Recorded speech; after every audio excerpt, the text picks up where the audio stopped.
Assalamualaikum warahmatullahi wabarakatuh. Perkenalkan, nama saya Rio Saputra dari Prodi Pendidikan Agama Islam kelas A dengan NIM 233210109. Izin ingin menjawab pertanyaan yang diberikan oleh Ibu dosen Asmara Limardi NTT. Baiklah, saya akan menjawab pertanyaan yang diberikan oleh Ibu Asmara Limardi. Apa yang Anda ketahui tentang sejarah dan perkembangan hadis? Jelaskan dan berikan contoh. Hadis merupakan satu sumber yang berisi perkataan, perbuatan, perilaku. Sedangkan tujuan hadis ini disetujui oleh Nabi Muhammad SAW sebagai pedoman hidup. Sejarah hadis yang dimulai daripada zaman Nabi Muhammad, yang mana belum ada zamannya tulis menulis, dan kemudian diturunkan kepada Khulafaur Rasyidin.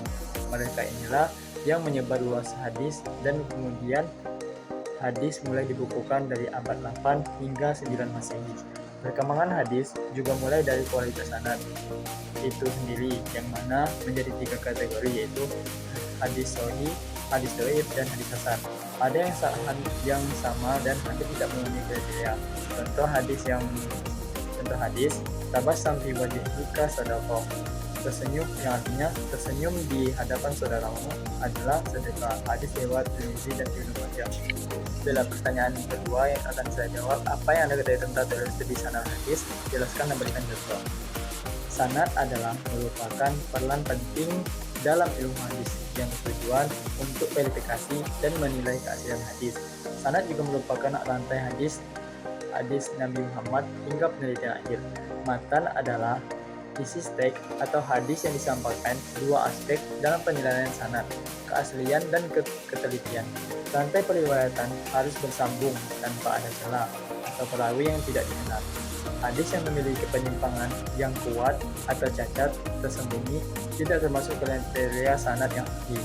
Contoh sanad sahih antara lain Imam Bukhari dari Imam Abdullah bin Yusuf, dari Abdullah bin Anas, dari Nabi, dari Abdullah bin Umar, dan dari Nabi Muhammad SAW. Oke, baiklah pertanyaan ketiga. Apa yang Anda ketahui tentang teori matan hadis? Jelaskan dan berikan contoh. Matan hadis ini cabang ilmu hadis yang berfokus pada analisis teks hadis untuk menentukan keasliannya dan memastikan sesuai prinsip ajaran-ajaran Islam. Dalam teori matan, terdapat berbagai kriteria dan periode yang digunakan dan mengevaluasi matan yang digunakan diterima atau tidaknya. Keselarasan dengan Al-Quran. Jika tidak selaras, maka tidak sahih. Tidak ajarannya bertentangan dengan al-nasihat dan sejarah hadis. Tidak bertentangan dengan prinsip dan dasar-dasar agama. Contoh hadis sahih adalah innama a'malu binniyat, setiap amal perbuatan sesuai dengan niat. Matan ini sahih karena adanya keselarasan dengan Al-Quran, logis.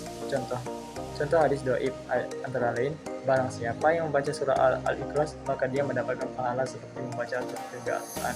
Hadis ini tidak sahih dikarenakan tidak adanya pernyataan yang serupa dalam Al-Quran, tidak adanya dukungan sanad-sanad yang kuat, sedangkan tanpa sanad yang kuat, hadis ini dianggap dhaif.